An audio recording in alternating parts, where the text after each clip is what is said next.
Voy a explicarles el tema de química de los ácidos nucleicos, ¿sí? Antes de ello, indicarles que el día de hoy no podré estar en la parte presencial debido a que tengo una reunión a las 9 en otro sitio que no es la universidad, en posgrado, entonces no me da tiempo de ir a dictarle presencial y luego ir a la reunión. Se me hace complicado. Por esa razón es que estamos dando esta clase virtual. Bien, esa es la razón. El tema de hoy es química de los ácidos nucleicos, ¿sí? Es decir, que vamos a estudiar en mayor profundidad lo que es los ácidos nucleicos. Miescher, en 1871, fue uno de los investigadores que determinó la nucleína y la protamina. Y hizo un análisis muy simple en cuanto a las características de estos dos componentes que este investigador propuso, ya que una de las hipótesis que tenía es que a nivel celular el pH es diferente. Hay componentes que son básicos y hay componentes que son ácidos. Y en función de ello, Miescher en 1871 determinó estas características a nivel celular. Posteriormente, Watson y Crick, en el año 1953, fueron quienes publicaron que el material genético no es una simple cadena, sino que es un polímero de hebra doble que se asemeja a una escalera. Entonces, estos dos investigadores, juntamente con otros análisis como son los rayos X, han propuesto que efectivamente este material genético es diferente a las estructuras de las proteínas. ¿Sí? Y también se ha demostrado que este material genético se encuentra en sitios específicos a nivel celular. En todas las células eucariantes se encuentran en el núcleo y en el organelo mitocondria y cloroplasto. El material genético no se encontró en otros organelos y desde entonces en todos los análisis que se hace a nivel laboratorial tenemos dos organelos. El núcleo para determinar diferentes tipos de enfermedades, tanto en el hombre como en los animales, y la mitocondria, que también nos sirve para determinar enfermedades tanto en animales como en el hombre. Y en las plantas, el cloroplasto, que está directamente ligado con enfermedades que también tienen las plantas. Entonces, hoy en día el análisis a través de la PCR de este material genético de estos organelos es bien útil en el área de la biología molecular. ¿Sí? El material genético antiguamente se analizaba las características de bandeo de los cromosomas. Este estudio de medir el tamaño que tiene el cromosoma, el número de cromosomas y la disposición de los genes, ¿sí? No ha sido suficiente, porque hay patologías que no se pueden determinar simplemente por un bandeo. Hoy en día se puede utilizar ya los genes, ¿sí? Aun cuando el cromosoma está empaquetado, indagar dónde está ese gen para poder determinar esa patología. Entonces ya es posible hoy en día utilizar esas técnicas, ¿sí? Que son mucho más eficaces y eficientes. ¿Bien? ¿De dónde vienen todas estas moléculas? ¿Sí? En nuestra célula hay un origen. Y este origen son las proteínas conjugadas. Estas proteínas conjugadas, llamadas heteroproteídos, agrupan a varios componentes, entre ellos los glicoproteídos, los lipoproteídos, fosfoproteídos, metaloproteídos y nucleoproteídos. ¿Sí?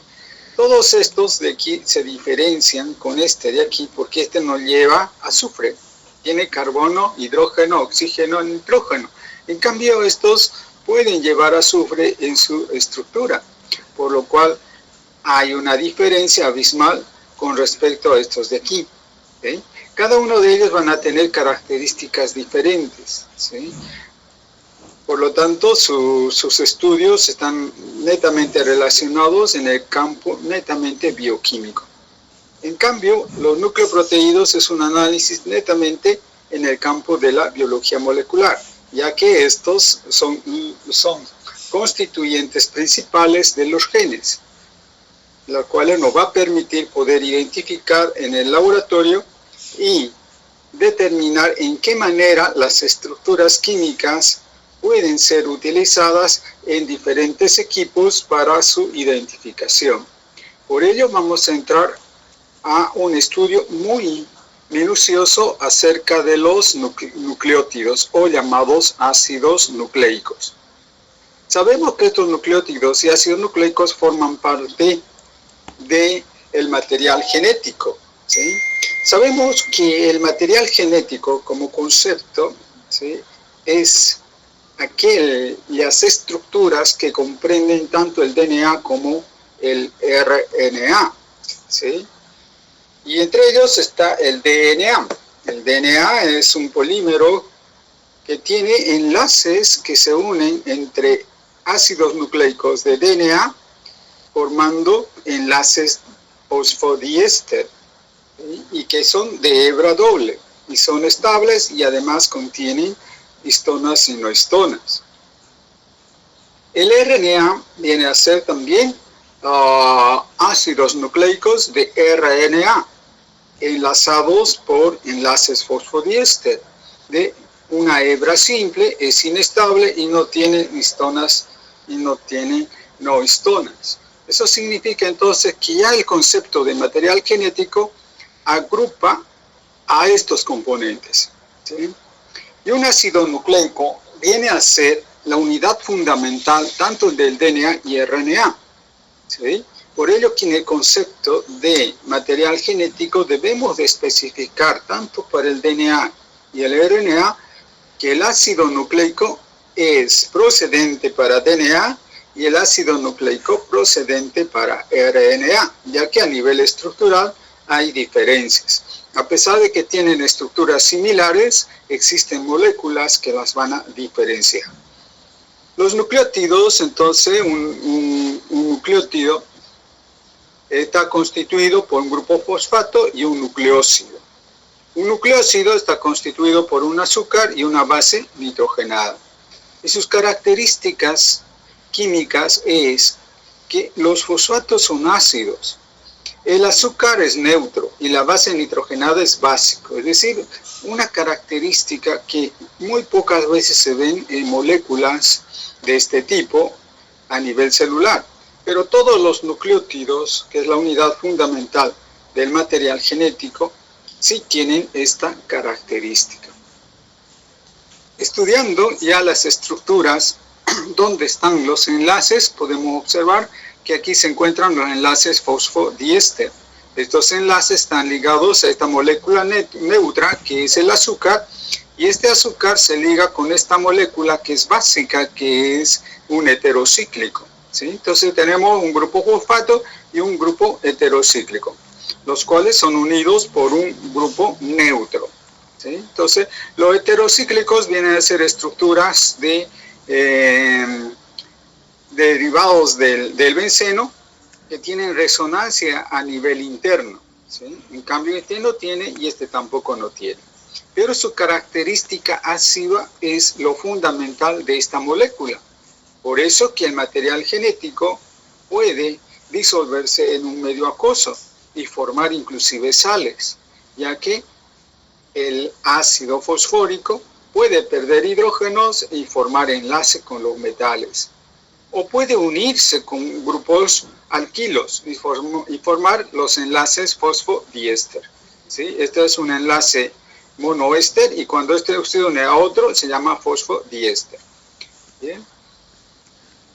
Si vamos analizando a la molécula del grupo fosfato en más detalle, tenemos lo siguiente.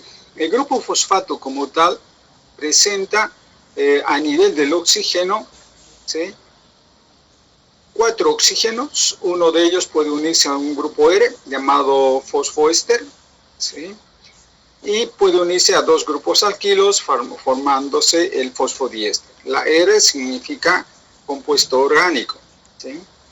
Pero también puede formar este otro tipo de estructura, ¿sí? En las células se han encontrado estructuras como este llamado bifosfato, ¿sí? En la cual se unen dos moléculas de fosfato, ¿sí?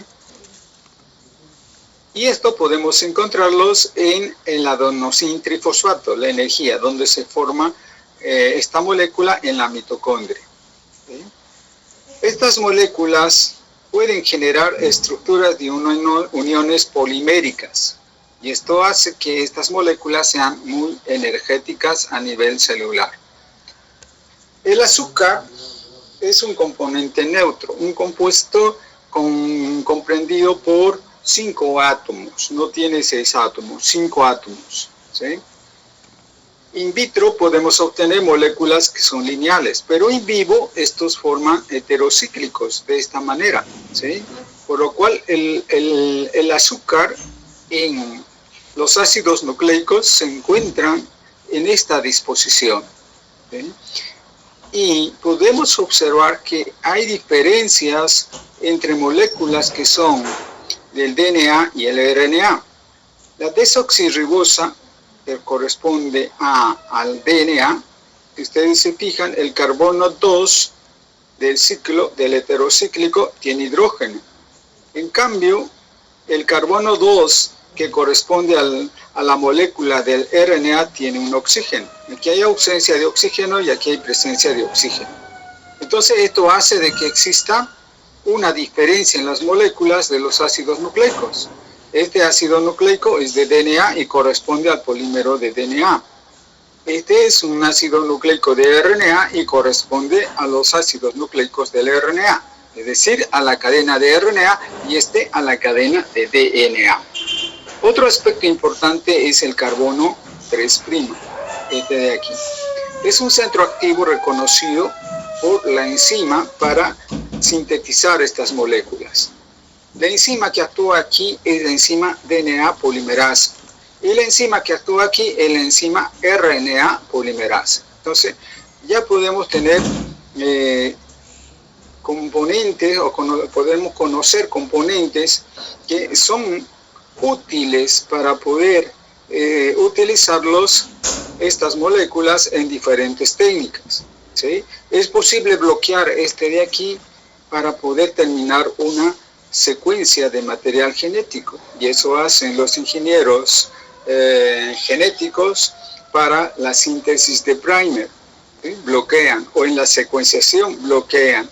Entonces hay moléculas que nos permiten poder controlar la replicación in vitro en el laboratorio.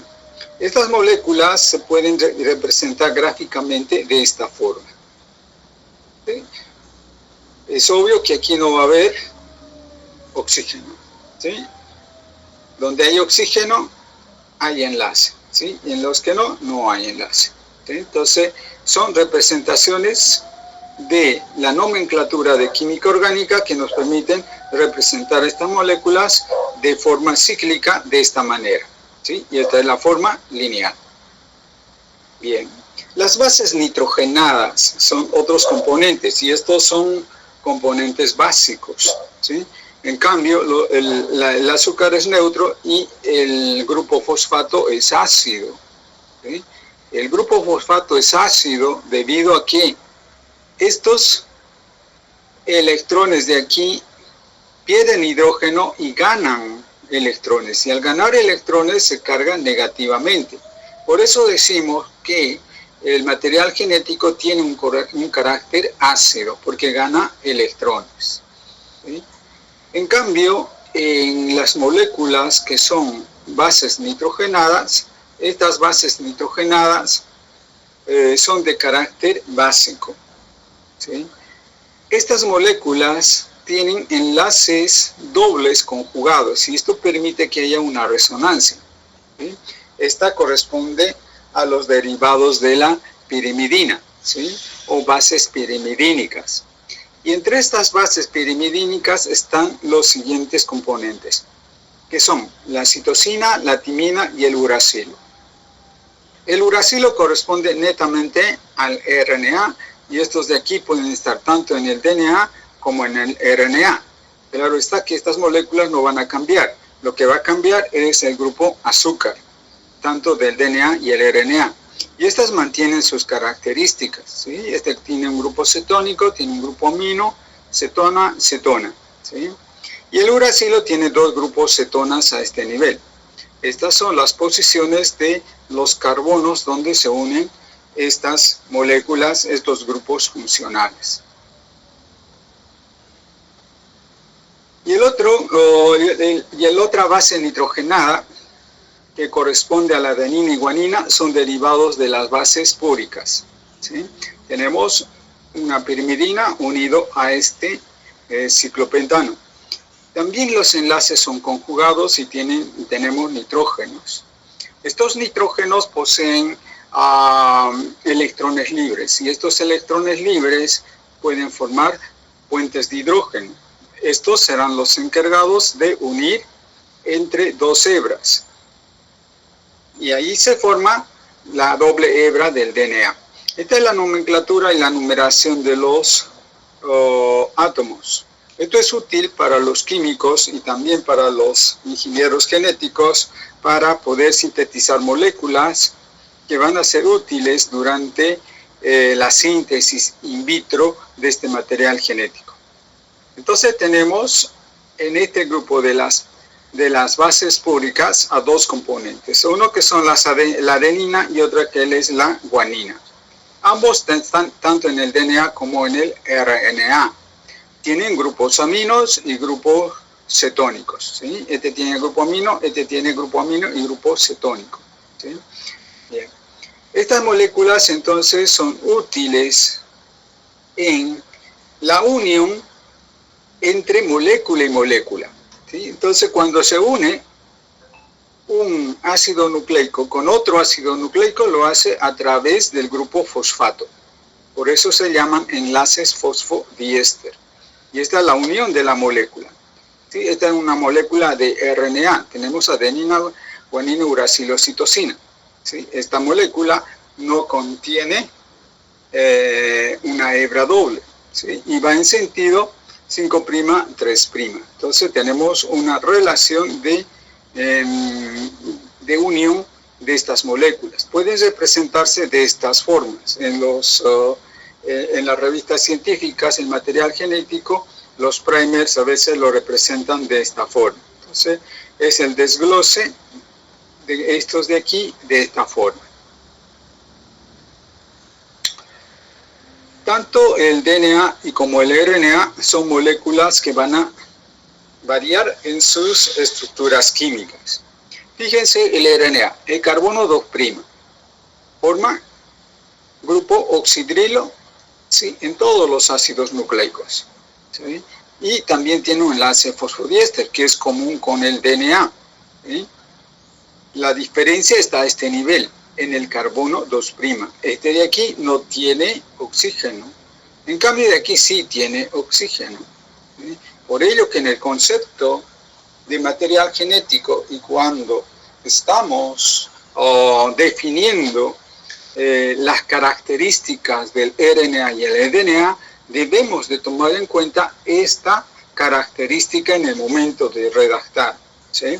Cuando yo les pregunto, escriba el concepto de material genético, pues entonces debemos de escribir en función de las características que tienen cada una de estas moléculas.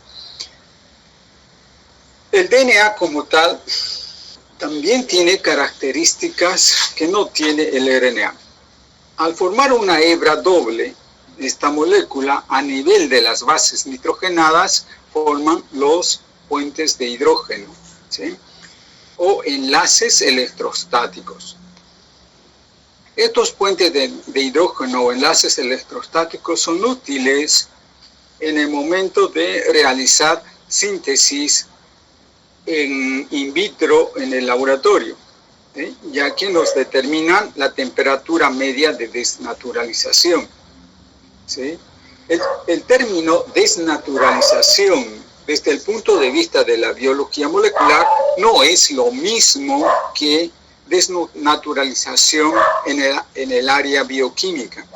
En el área bioquímica, la desnaturalización se refiere a un rompimiento total de los enlaces peptídicos y destrucción de la molécula como tal, tanto de su estructura primaria como de su configuración.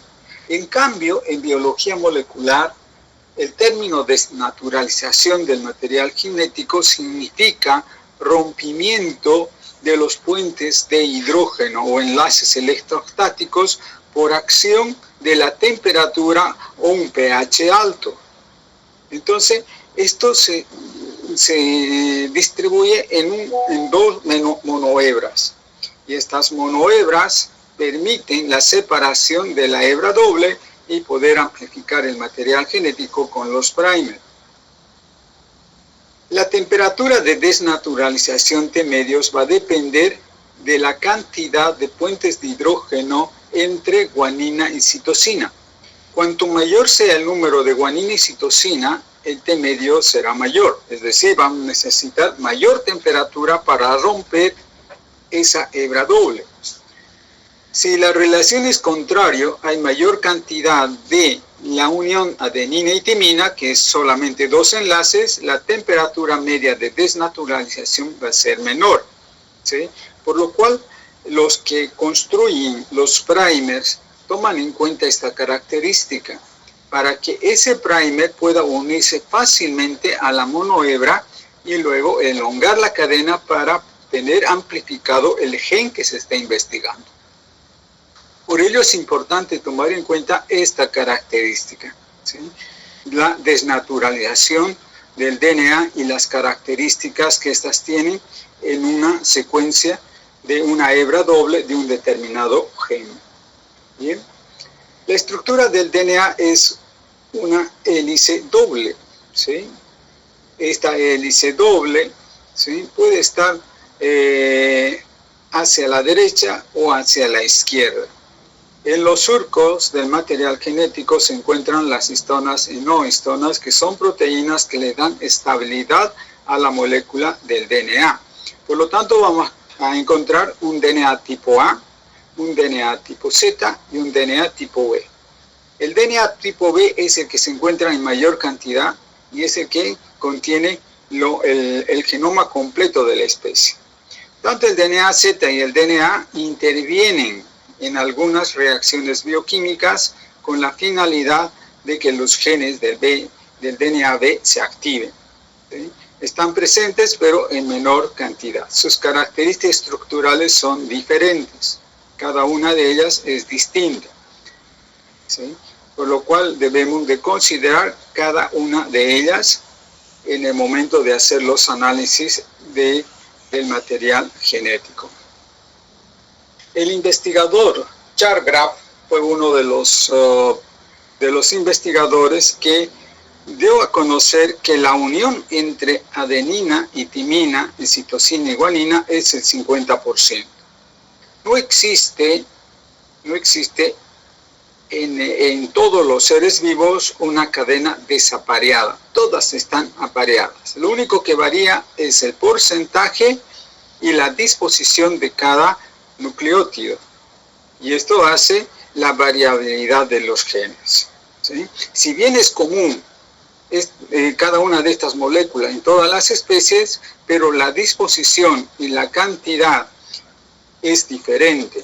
Y esto hace que un gen sea diferente uno de otro gen, incluyendo en una misma especie. Entonces, esa teoría de Charles Graf hoy en día se la acepta, tiene su historial hipotético que ha sido cumplido y se lo utiliza en el ámbito de la amplificación del material genético en la técnica de la PCR, qPCR, PCR y todas las PCRs, la secuenciación, ¿sí?, que son técnicas que utilizan este principio.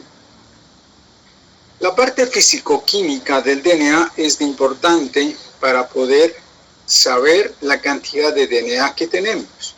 Les había explicado en clases anteriores que el DNA se puede expresar de varias formas. Uno, en función del número de cromosomas, ¿sí? Y esto nos determina la característica de una especie a otra especie, ¿sí? Esa es la funcionalidad. El número de cromosomas también nos indica la patología que podría tener cuando se realiza un simple bandeo de los cromosomas. Y en función de ello podemos orientar en cuanto al diagnóstico, ¿sí? También les había indicado que el DNA se puede expresar en concentración. Y la concentración se expresa en microgramos, en miligramos por mililitro, miligramos por microlitro, microgramos por microlitro, picogramos por microlitro. Entonces, ¿y esto cómo lo hacemos? A través de el análisis, ya sea por espectrofotometría o fluorometría, ¿sí? Determinar la absorción que tiene cada uno de estos nucleótidos. Esta absorción de la radiación electromagnética a 260 nanómetros se lleva a cabo aquí, ¿sí? Estas moléculas son resonantes y al ser resonantes, estas moléculas tienen la capacidad de poder absorber energía. Entonces, la resonancia que se produce en estas moléculas produce una absorción de la luz emitida por la lámpara, a la cual llamamos radiación electromagnética. Y esta radiación electromagnética está a nivel de 260 nanómetros. Y todos los nucleótidos, los ácidos nucleicos, absorben a esa longitud de onda, ¿sí? Por lo cual es importante tener en cuenta esta característica para su análisis en la determinación de la concentración de una muestra. Las proteínas absorben aquí a 280 nanómetros, por lo cual hay un solapamiento. Entonces, en función del solapamiento, que tendría que ser lo mínimo, es posible obtener información de la purificación del material genético. Existen fórmulas que nos permiten obtener el grado de pureza de ese material genético. Si no está dentro de esos valores de purificación, ese material genético, esa muestra, tiene que purificarse nuevamente en el laboratorio hasta obtener una mínima cantidad de las proteínas histonas no histonas. Esto es importante en las técnicas de secuenciación, ya que en estas técnicas nos van a permitir saber cuál es el número de nucleótidos que tiene ese gen, comparado con uno que es un gen positivo, ya sea para una patología o ya sea para la investigación. Entonces, ahí necesariamente deberá de conocerse exactamente cuáles son los nucleótidos, y para ello en la técnica exige un mínimo de proteínas ligadas a esta molécula. Ese mínimo no debería de alterarse, ya que es imposible con las técnicas convencionales poder eliminar las histonas y no histonas de las moléculas. ¿No? Eso es imposible. Por ello que hay estos factores. Bien. Y ya casi finalizando, esta es la última diapositiva, podremos observar en un cuadro de dominio que existen diferencias entre lo que es el ácido ribonucleico y el ácido desoxirribonucleico, es decir, el RNA y el DNA, ¿sí? A nivel del fosfato, azúcar, purinas, pirimidinas. Entonces, estas son las diferencias que existen y los aspectos comunes que hay entre ellas, ¿sí? Muy bien. Con esto terminamos la clase de hoy. ¿Alguna pregunta antes de cerrar las diapositivas?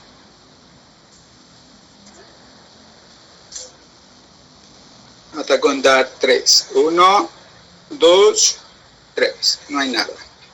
Dejar de compartir.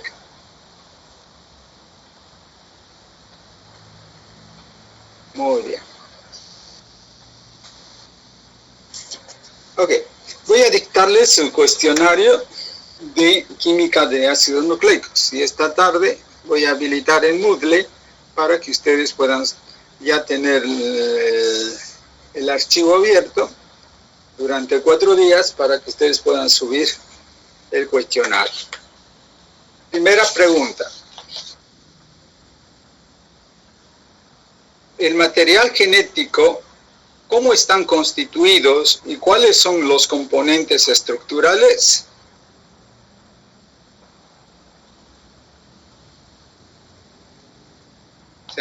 Siguiente pregunta. ¿Puede volver a repetir, doctor, por favor? Ok, estate atenta, por favor, para que no vuelva a repetir, porque estoy con una base de datos de 40 preguntas y estoy tomando al azar, ¿sí? El material genético, ¿cómo están constituidos y cuáles son los componentes estructurales?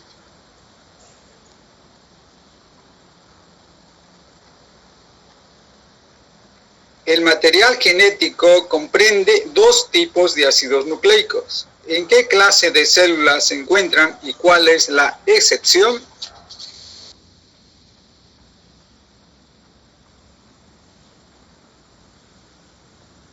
Siguiente pregunta.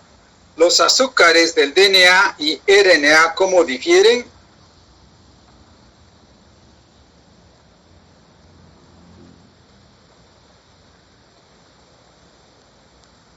Siguiente pregunta. ¿Qué clases de derivados de las pirimidinas y bases purinas presenta el DNA y RNA?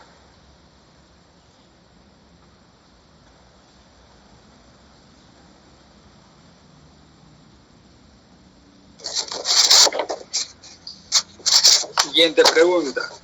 ¿A qué longitud de onda absorben la radiación electromagnética, los ácidos nucleicos y las proteínas?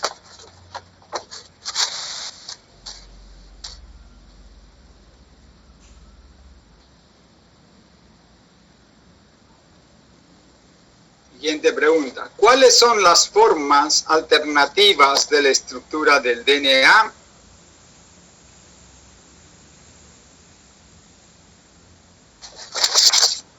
Siguiente pregunta. Escriba el concepto de desnaturalización y cuáles son sus aplicaciones.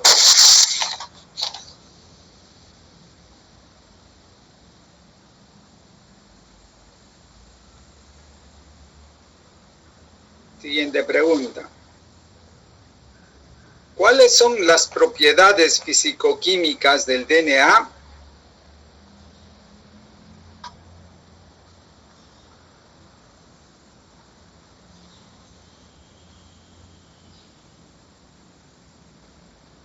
Siguiente pregunta. Escriba el concepto de ingeniería genética. ¿Por cuántas preguntas vamos?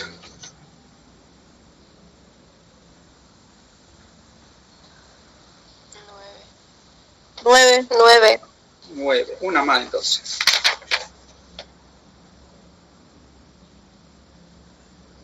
Explique por qué los nucleótidos pueden formar sales con los metales. Explique por qué los nucleótidos pueden formar sales con los metales.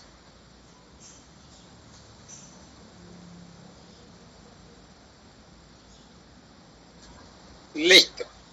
Con esto terminamos la clase de hoy y nos vemos en el laboratorio el día jueves. Hasta el día jueves. Chao Jennifer Pereira. Por fin entraste, qué bien. Chao Hernán. Adiós Fabiana. Nayeli. Elisa. Chao. Chao Cecilia. Muy bueno.